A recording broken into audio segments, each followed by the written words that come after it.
Multiple sclerosis does not just affect the person who has it. It impacts the family and friends as well. If you think of the family as being like a mobile, if one piece of the mobile is shaken, the rest of the mobile will react and shift back and forth. It's the same with families. If one person in a family is affected with something, it makes the whole family shift and have to adjust. Take Todd, for example. Todd was a registered nurse working in a hospital, and he worked 3 12-hour shifts every week. His wife was also a nurse in the hospital, and she worked 3 12-hour shifts. By alternating the days that they worked, they had no need for outside child care.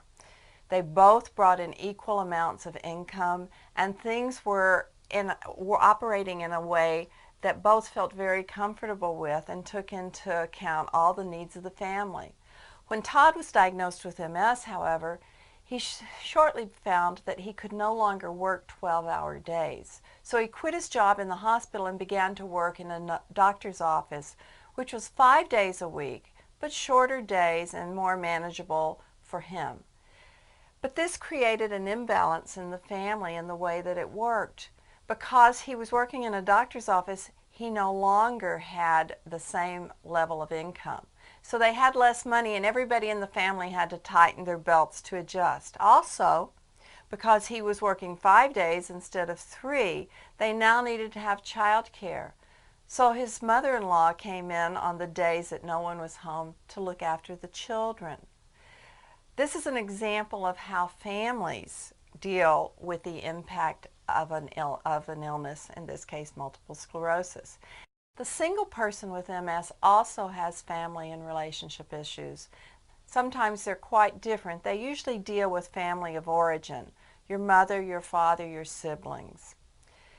How you tell them, how the family responds, whether you're dependent or independent on that family for income and support.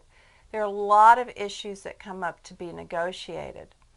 Dating is a big issue, and disclosure figures heavily. And when do I tell the person I'm dating that I have MS? And friends are often just as important as family.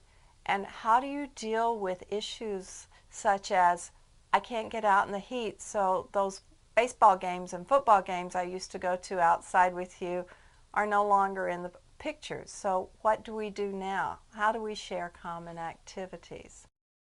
Whether you're single or whether you're married and or partnered in a relationship, the changes that you experience, the shifts that you have to make are going to result in shifts and changes within the family system and within your relationships with friends.